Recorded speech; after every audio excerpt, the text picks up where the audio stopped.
Shi so mai canjin launi ya saman ba tsammani garin mana ce da ni na zan masa dauki. Kice ne da ni yau naki nema kaina na baki aminta da ni kar ki sare ni mai kiraki.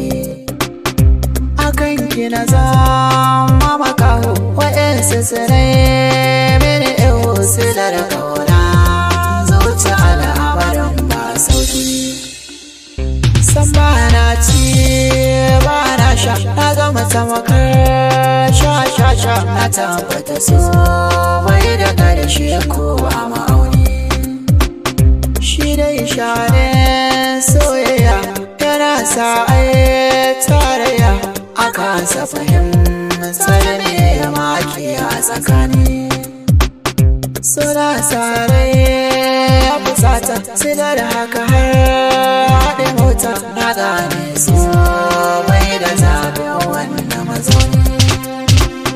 So bai da gwani na ya auni yana hana rai ya sukuni hawan shekar za a yi sauka da tunani. Shi dai lokaci ba ne idan har ka zama wani sai a yi tabbata ka gari karkara har birni.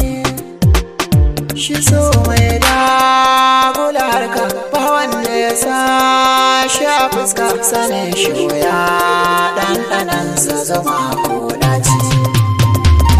Akan rasu kan soyayya waɗansu ta sa su yi jinya ana hauka sannanin so a yi maraici. Mai so baya da dabara baya lura da asara yakan zauto har ya sanya waɗansu ta kai.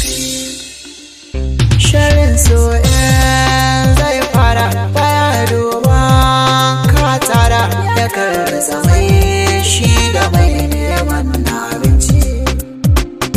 So ne ke san ya farauta kana ji kai ta walita da an magana sai ka ce sosai na azanci.